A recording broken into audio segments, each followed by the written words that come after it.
Toy! Ino tansanao ah? Zao ka tanao io, Dial tsy maintsy mandeha rendez-vous ny Tananarivo. Inasis teto fa etory tanàna afaka milingilinga Tananarivo zao any. Lasa holy. Tsy misy moly fahatany teto na. Ampiriro bete sakro tefa tsy eto roroasinao. Koso, fahalinao ty lala molo maminareo mberoa. La fahalinao zao anesanao mbeo. Salamanareo tsaka sara zao jala ko. Salama raha tena tsy hamonjy spectacle zao Tananarivo. Zao tsy hiheny, fahitanao? Hiala baka Antoliara eto i. Handeha Tananarivo any. Any tsy misy longony. Ka laha i tsobo i velohany na koa marary bakany. Iha mivola fahatany. Fa tsotso avao te hainao zay ro misaraky. Nareo roa koa tsy mahazo misaraky. Nga hoe hanaraka zao any.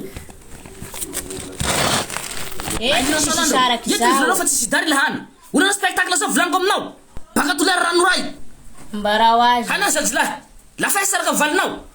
Afaka miboaka montola isika manao ray siray. Valitsika tsitsobo zao lafa any. Lafa ia tsy handeha ngao zao handeha zao handay azy any. Nay moi. Fa ela tsy nahitako kaleba mamigojo. Entanao mila mahita presha. Satria le presha première bureau faty deuxième bureau valinao henany io. Resatsika tsy handeha namo zao handay azy any. Lafa ia tsy hanjay anjaikitsy. Tsy afaka handeha hanjo mbena. Santofanao ah.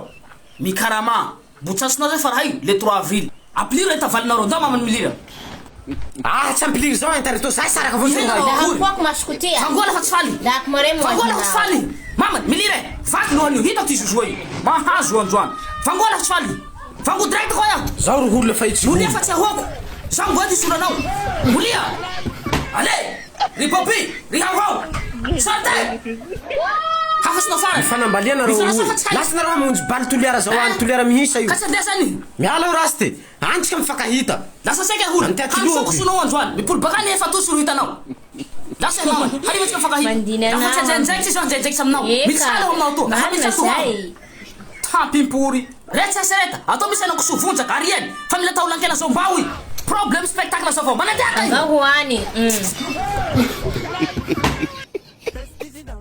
Baly Toliara mihisa 3 avril 2026 ho avy zao. Zay atao amin'ny cercle misy soany arena. Zay hiarahantsika amin'ny artiste boka Toliara eto maromaro. Toy ny Tarika ALG, Mami Gods, Prince Kaleba, Mboa Kory Kiki, Elise, Bario, Mihajanjoy, Santos, Groupe Fiham, PAF 15 milliards, réservation 60 milliards, VIP 150 milliards, VVP 400 milliards. Satria whisky plus compagnie mbo miampitsaky hafana io satria artiste Tsanjakary avao ho avy amin'ny raha io. Manasatsika Antananarivo ao amin'ny 3 avril ho avy zao. Lera à partir de 21h tongava maro. Baly Toliara mihisa io afapohy miboaka bakao. Manome tokanao fa hetsy ho perte misaotra tompo.